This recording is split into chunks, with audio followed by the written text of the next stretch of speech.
Shalom, buddy, people. Hello, Messiah people. I love y'all. You know, we just coming to you live doing this, feeding the spirit. You know, that's where it's at. You know, it's all about the word. You know, because man shall not live on bread alone, but on every word that proceedeth out of the mouth of Yahweh.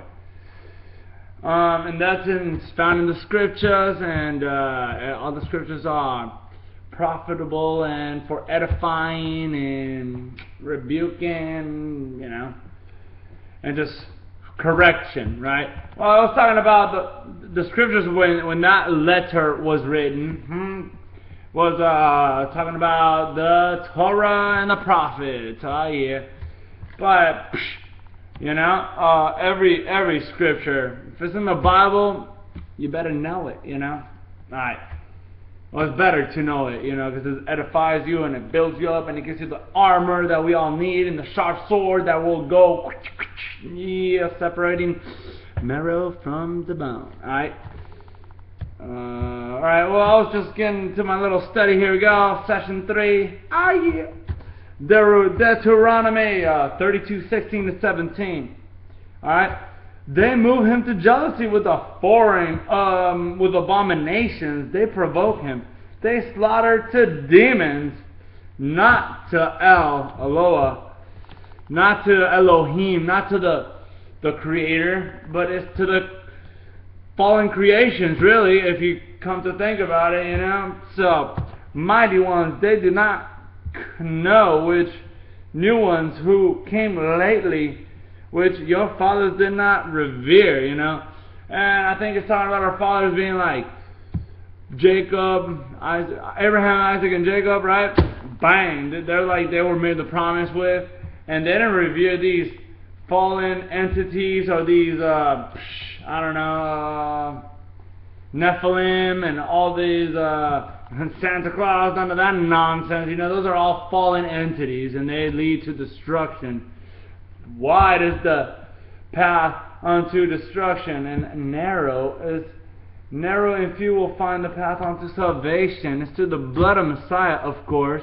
But since we have the blood, it says, Messiah said, my sheep hear and obey. Hear my voice and obey me, and follow me. Right? I hear my sheep hear my voice, and they know my voice, and they obey me and follow me, right?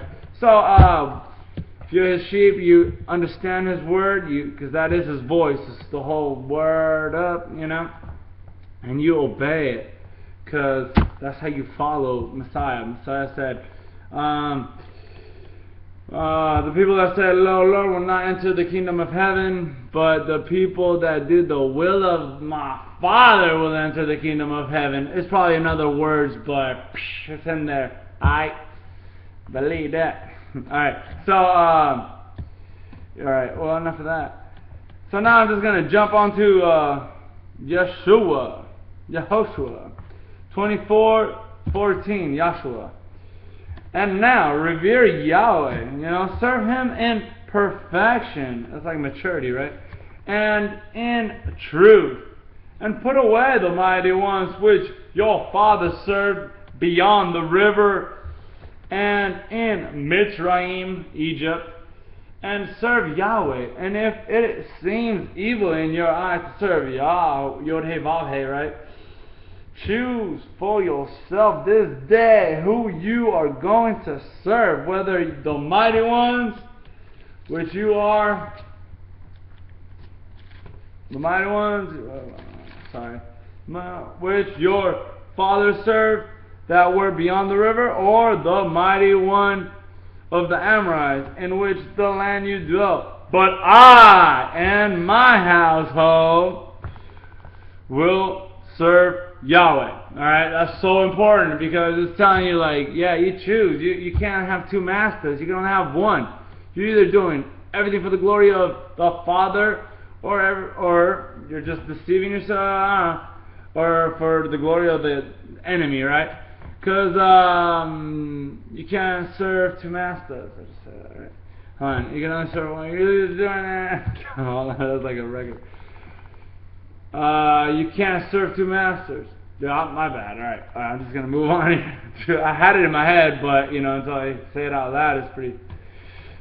Joshua 25. All right, here we go. So, and the people said to Yahoshua, Yahweh, you're our Elohim, we serve, and His voice we obey. So the people are so happy. They're just entering into the promised land, right?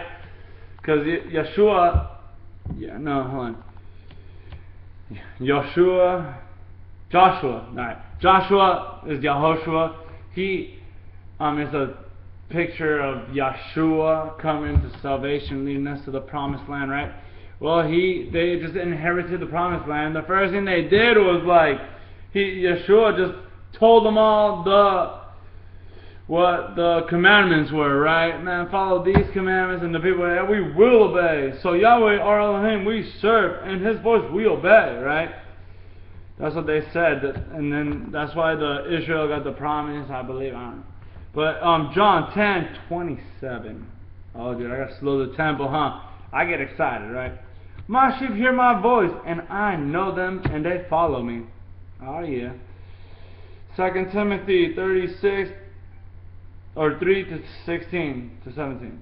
All scripture is breathed by Elohim and profitable for teaching, for reproof, for straightening, for instruction and righteousness, that the man of Elohim might be fitted, equipped for every good work, right?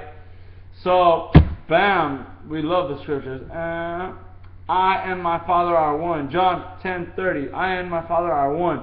So that means the voice of Yahweh is the voice of Yeshua, pretty much. So all the Old Testament and the New Testament, His word endures forever. I mean, it didn't get changed, it got renewed, right? We just do it out of gratefulness and love instead of out of tradition, which is religion.